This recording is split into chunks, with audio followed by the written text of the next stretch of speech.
Hey, it's Jeff Emtman here. I'm recording this on February 3rd, 2022. I just want to give some context here to some stuff that is changing with Here Be Monsters.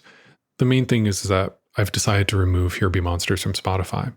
So if you're listening to this in the Spotify app, from here on out, you're going to need to use another app to keep listening. But on the other hand, if you're part of the 90% of Here Be Monsters listeners who already use some of those other apps already, then you don't need to do a thing. But yeah, Here Be Monsters is leaving Spotify, and I'm just going to use this episode to kind of walk you through my thinking when it comes to that decision. I do want to clear up one thing up front, though. This isn't an ultimatum. It's a personal choice regarding where I feel comfortable having my own work. And so, yeah, there's no list of demands. The only real call to action is that I hope that if you listen to this show on Spotify, my hope is that you like it enough to stick with me and keep listening. So let's talk about why this is happening.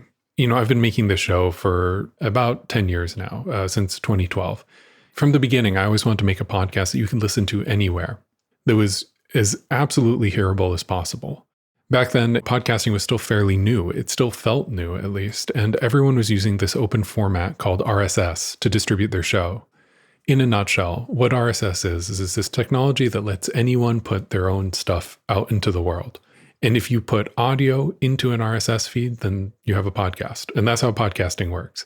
Anyone can listen, anyone can broadcast, and it's just kind of this decentralized world of open communication across the internet.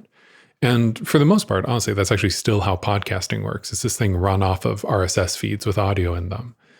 But here's the thing, a handful of years ago, podcasting kind of exploded and it got more big and more popular, and suddenly companies with a lot of money started getting involved. And they actually saw RSS as this kind of problem, this obstacle to monetization. And they started saying, okay, so how can we capitalize on this? How can we start making more money on this? So what they did is they started fracturing the world of podcast distribution, trying to make it a little bit more like streaming video, where exclusivity is the key to it, and where you have to hop from platform to platform to hear the programs you want to hear.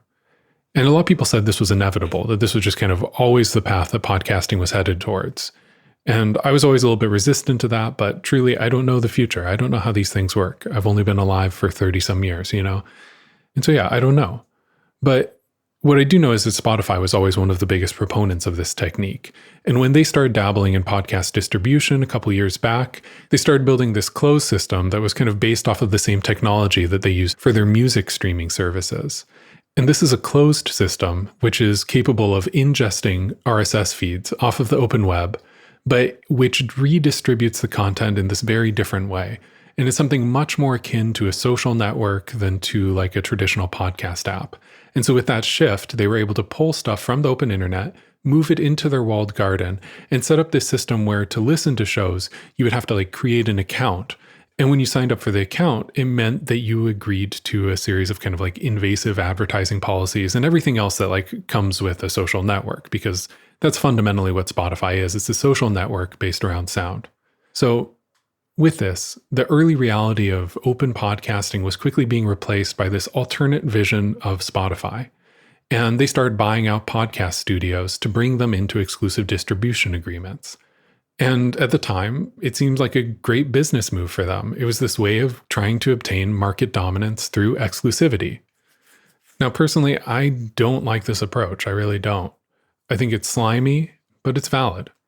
But I think that when you try to pivot, though, from a platform that agnostically distributes any RSS feed from the open internet, you try and pivot that into becoming a platform where you're the exclusive distributor of certain content. I think that comes with some challenges. And this is where Spotify has really failed. Buying media makers is really tricky. And if you buy someone's exclusivity and you tell them, you belong to us, no one else can have you, then what kind of responsibility do you bear for what those people do inside your walled garden?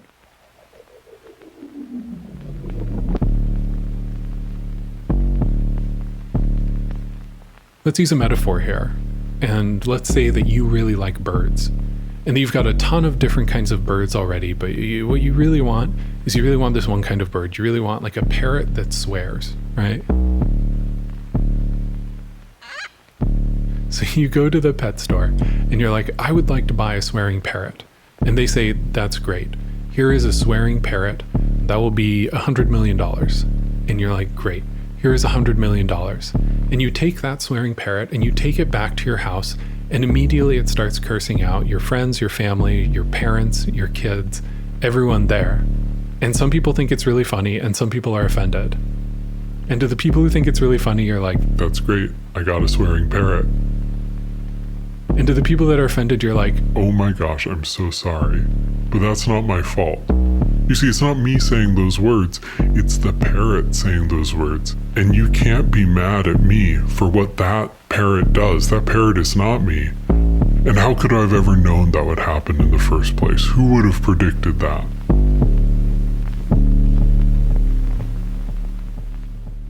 Jump cut to spring of 2020, when Spotify signs a $100 million deal with Joe Rogan's podcast, The Joe Rogan Experience. Spotify is always very clear to say this. They say, we did not buy this podcast. We bought the distribution rights to it. And they're exclusive distribution rights, which means that we are the only ones allowed to publish you, right? They slap a logo on his show right above his forehead that says Spotify exclusive. So do they own it? No, they do not own it. Are they the only ones who are allowed to have it? Yes. Is there a difference between that? I mean, kind of. Anyways, again, this gave Spotify the exclusive rights to distribute the podcast. And Joe Rogan Experience, like as far as I know, this is the most popular podcast in the world. We're talking like millions of listeners weekly. And it makes sense why he's popular too. Like he has this undeniable charisma and he likes hearing people out. And he has a nice voice. Like, I think some of those things are also virtues in certain contexts, but like, he likes to give a lot of hot takes on things that he doesn't know anything about, including a lot of really bad medical misinformation. His specific opinions on these things are well documented by others, and I don't really mean to repeat them here. I don't think it's even necessary for the point I'm making. Because fundamentally, he can say and think whatever he wants. Like, that's part of the deal. That's part of what podcasting is. 100% believe in his right to do that. My problem isn't with Joe Rogan. My problem is with Spotify and where they put their values and the choices that they made that led us to where we are today. Here's the thing. Here's what I'm saying, right? Joe Rogan started his podcast in 2009. About a decade later, when Spotify made the decision to buy his show, there were thousands of hours of his programs available for the public. And they had all the information they needed when they bought, for $100 million, the exclusive rights to his catalog, when they slapped their logo right above his forehead on his cover art.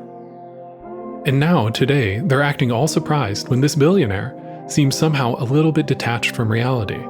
He hasn't changed. He has always been this way. And it seems just a little bit duplicitous, right? Like they bought him, they're getting exactly what they paid for, and so far, its main effect has been shooting their stock prices through the ceiling. But this person, this show that makes them so much money, also pisses off a lot of people who care about, science and facts and stuff like that. And then they come out and they say, we're still a platform, not a publisher. It's like, well, you kind of are. You kind of decided to buy the exclusive rights to someone here. And again, the fault doesn't lie with the person who is disagreeable. The problem lies with the fact that you decided that that was stuff that you wanted to put your name on. And in response to that, they issue these series of like opaque statements about their commitments to transparency and truth, and it's just so fucking smarmy.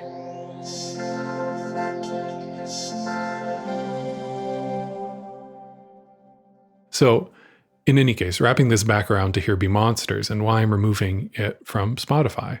Well, like I said, in the beginning, I always had this dream of Here Be Monsters being available everywhere.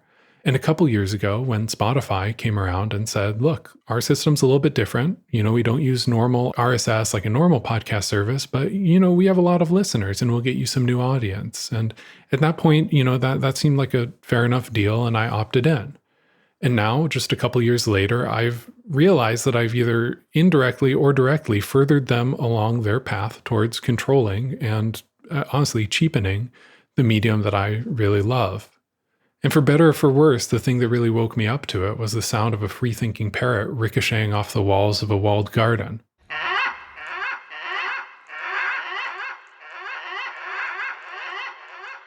Anyways, for me, it's time that I finally clear the knot in my stomach.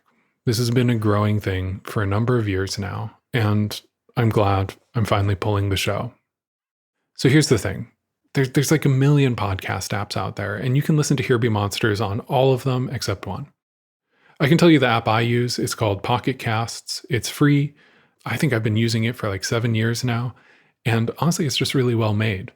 It has a bunch of features. It looks really nice. You don't need an account to use it, and their privacy policy is honestly pretty good.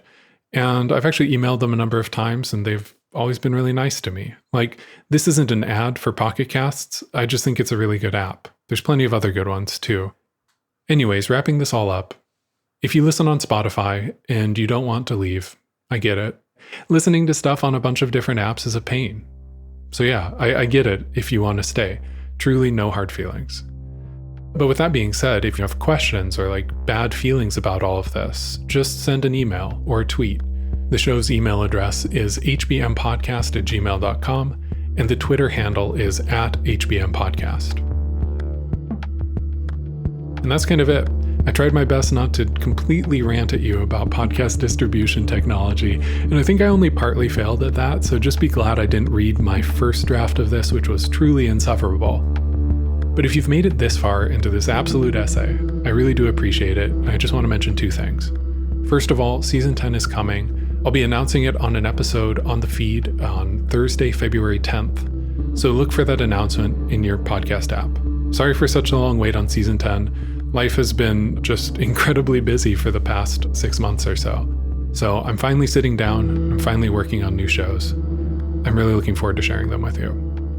Now, the second thing is that if you're a podcaster yourself and you're interested in removing your own work from Spotify, I've actually just published a short article about how to make the switch off of Spotify and how to replace your old episodes on Spotify with a single announcement episode just like this one. So that article is called How to Remove Your Podcast from Spotify Without Losing All Your Listeners. I might be out over my skis on that title, but I'm really hoping it's not a complete lie. So either way, it's linked in the show notes. Okay, truly, and I mean this, I really appreciate you joining me for all these years of Here Be Monsters. I really hope you stick around for season 10 and beyond. It'll be here soon, so thanks for listening.